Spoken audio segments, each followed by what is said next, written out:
Hello guys, welcome to my YouTube channel. आज है 6 अप्रैल और हर हफ्ते की तरह आज भी हम गोल्ड और सिल्वर के डॉलर फॉर्म के चार्ट को एनालिसिस करेंगे, यानी कि XAU USD और XAG USD को। और गोल्ड और सिल्वर दोनों के चार्ट को एनालिसिस करके मैं आपको इंट्राडे लेवल बताऊंगा। जो इंट्राडे लेवल को आप ध्यान में रख के आने वाले हफ्ते में अगर ट्रेडिंग करते हो तो आपको प्रॉफिट होने के चांस बढ़ जाएंगे। और अगर गाइस मेरी चैनल पे आप नए हो तो प्लीज मेरे चैनल को सब्सक्राइब कीजिए, लाइक कीजिए और बेल आइकन को प्रेस करना मत भूलिए, क्योंकि मैं हर हफ्ते गोल्ड और सिल्वर के चार्ट को एनालिसिस करके आपको प्राइस लेवल बताऊंगा। जो प्राइस लेवल को ध्यान में रख के आप इंट्राडे ट्रेडिंग करते हो और आपको लॉस कम होगे और प्रॉफिट ज्यादा होने के चांस बढ़ जाएंगे। तो हम ज्यादा टाइम वेस्ट नहीं करते, सीधे चलते। तो गाइस अब हम आ गए गोल्ड के चार्ट पे और ये वीकली चार्ट है। वीकली चार्ट में मैंने 2 हफ्ते पहले ही आपको बताया था कि ये जो पुराना रेजिस्टेंस जोन है इसे गोल्ड ने ब्रेक कर दिया है और एक हेड एंड शोल्डर पैटर्न भी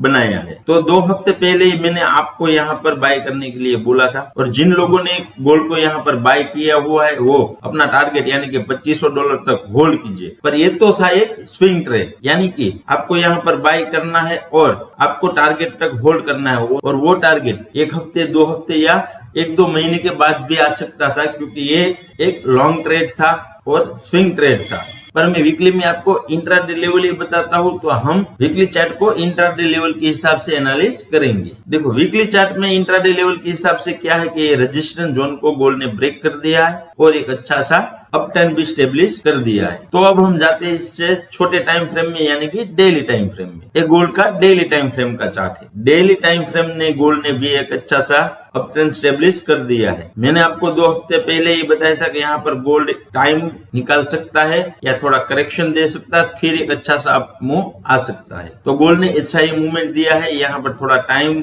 निकाला है, फिर एक अच्छा सा मूवमेंट दे दिया है। पर डेली टाइम में गोल्ड अप ट्रेंड में है, इसलिए इंट्राडे में हमें सिर्फ बाय के ही ट्रेड ढूंढने हैं। तो अब हम सीधे चलते हैं 3 घंटे के चार्ट। ये गोल्ड का 3 घंटे का चार्ट है और गोल्ड ने कल 2329 पे क्लोज किया है, यानी कि गोल्ड ने यहाँ पर क्लोज किया है। गोल्ड में मैंने एक बाय ट्रेड दिया था मेरे स्टूडेंट को। कहां पर? ये जो डिमांड जब क्रिएट हुआ तब गोल्ड यहाँ पर जब आया तब मैंने मेरे स्टूडेंट को बोला था कि गोल्ड को आप यहाँ पर बाय कीजिए और आप टारगेट तक लेके जाइए। तो गोल्ड ने हमारा जो इंट्राडे ट्रेड था उसका टारगेट यहाँ पर दे दिया है।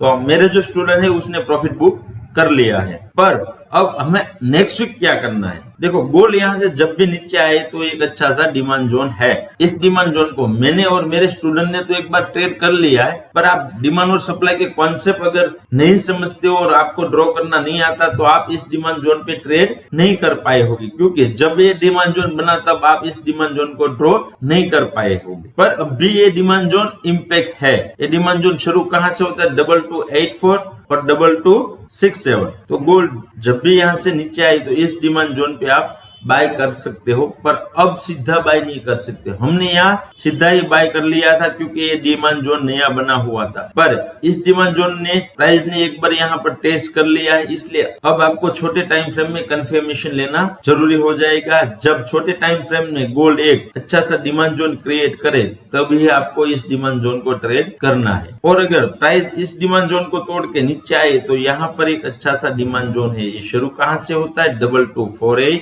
और 2228। एक स्ट्रॉन्ग डिमांड जोन है, अभी तक टेस्ट भी नहीं हुआ, इसलिए आप इस डिमांड जोन में जब भी प्राइस आए आप सीधा बाय कर सकते हो। आप कोई भी डिमांड जोन में सीधा बाय करते हो तो उसका एक रूल्स है, जब भी प्राइस इस डिमांड जोन को तोड़ दे तो आपको लॉस बुक नहीं करना है, आपको वेट करना है। जब प्राइस नीचे आए और 1 घंटे के टाइम फ्रेम में कैंडल यहाँ पर क्लोज दे दे तभी आपको लॉस बुक करना है, आपको क्लोजिंग का वेट करना पड़ेगा। तो ये हो गए गोल्ड के इंट्राडे प्राइस लेवल। आप इस दोनों डिमांड जोन पे बाय कर सकते हैं, पर इस डिमांड जोन पे आप कंफर्मेशन लीजिए छोटे टाइम फ्रेम में और इस डिमांड जोन पे आप सीधा बाय कर सकते हो। तो अब हम सीधे चलते हैं सिल्वर के चार्ट। अब हम आ गए सिल्वर के चार्ट पे। ये सिल्वर का वीकली चार्ट है। सिल्वर वीकली टाइम फ्रेम में कई हफ्तों से यहाँ पर साइडवेज जोन में ट्रेड कर रहा था, पर अब सिल्वर ने इस साइडवेज जोन को ब्रेक कर दिया है और सिल्वर ने भी एक अच्छा सा बाइंग मूवमेंट दिया है। सिल्वर ने वीकली चार्ट में एक अच्छा सा बाइंग मूवमेंट तो दिया है, पर सिल्वर अपने लाइफ टाइम हाई पे ट्रेड नहीं कर रहा है गोल्ड की तरह। उसका लाइफ टाइम हाई यहाँ पर है, यानी कि $30 का उसका लाइफ टाइम टाइम हाई है। पर हमें इंट्राडे लेवल में लॉन्ग टाइम का ज्यादा डीपली एनालिसिस करने की जरूरत नहीं है। हमें यही देखना है कि सिल्वर ने इस साइडवेज जोन को ब्रेक कर दिया और अच्छा सा अप ट्रेंड एस्टैब्लिश कर दिया है। तो अब हम सीधे चलते हैं डेली टाइम फ्रेम। तो ये सिल्वर का डेली टाइम फ्रेम का चार्ट है। सिल्वर ने भी डेली टाइम फ्रेम में एक अच्छा सा अप ट्रेंड एस्टैब्लिश कर दिया है। हम लॉन्गर टाइम फ्रेम से एनालिसिस शुरू क्यों करते हैं कि हम यही देखते हैं कि लॉन्गर टाइम फ्रेम में गोल्ड और सिल्वर अप ट्रेंड में है, साइडवेज जोन में है या डाउन ट्रेंड में। इससे हमें पता चलता है कि इंट्राडे में हमें ट्रेड क्या लेनी है, बाय साइड का लेना है या सेल साइड का लेना। तो लॉन्गर टाइम में सिल्वर भी एक अप ट्रेंड में है, इसलिए हमें सिर्फ सिल्वर में भी बाय के ही ट्रेड लेने। तो अब हम सीधा चलते हैं 3 घंटे के चार्ट। ये सिल्वर का 3 घंटे का चार्ट है और सिल्वर ने कल क्लोजिंग दिया है 2750 पे, यानी कि सिल्वर ने यहाँ पर क्लोजिंग दिया है। तो गोल्ड की तरह ही जब ये डिमांड जोन बना था तब मैंने और मेरे स्टूडेंट ने यहाँ पर सिल्वर को भी बाय किया था और हमारा इंट्राडे टारगेट कल यहाँ पर आ गया और हमने प्रॉफिट बुक गोल्ड और सिल्वर में दोनों में कर लिया है। पर आप मेरे स्टूडेंट नहीं, इसलिए कल आप ये ट्रेड शायद नहीं ले पाए होंगे। तो आपको करना क्या है, गोल्ड यहाँ से नीचे आई तो एक डिमांड जोन है, शुरू कहाँ से होता है 2657 और 2619। तो जब भी सिल्वर यहाँ पर आए तो आपको बाय करना है, पर आप यहाँ पर सीधा बाय कर नहीं सकते क्योंकि हमने जब यहाँ पर सीधा बाय किया था तब एक डिमांड जोन नया था, पर अब ये एक बार टेस्ट हो चुका है। तो आपको गोल्ड की तरह ही यहाँ पर छोटे टाइम फ्रेम में कंफर्मेशन लेना जरूरी हो जाएगा। जब छोटे टाइम फ्रेम में यानी कि 15 मिनट में जब यहाँ एक अच्छा सा डिमांड जोन क्रिएट हो जाए तभी आप यहाँ पर बाय कर सकते हो। और अगर सिल्वर इस डिमांड जोन को तोड़ के प्राइस यहाँ से नीचे आए तो एक अच्छा सा डिमांड जोन है, शुरू कहाँ से होता है 2535 और 2496 और एक अच्छा सा स्ट्रॉन्ग डिमांड जोन है, इसलिए आप यहाँ पर सीधे बाय कर सकते हो। और एसएल कहाँ पर रखना है और डिमांड और सप्लाई का रूल्स मैंने आपको बता दिया है कि अगर प्राइस यहाँ से नीचे आए तो आपको वेट करना पड़ेगा 1 घंटे के चार्ट में कैंडल जब यहाँ पर क्लोजिंग दे दे तभी आपको लॉस बुक करना है। तो ये हो गए सिल्वर के प्राइस लेवल। तो अब ये वीडियो में यहाँ पर क्लोज करता हूँ, नेक्स्ट वीक फिर मिलेंगे। Thank you watching my video.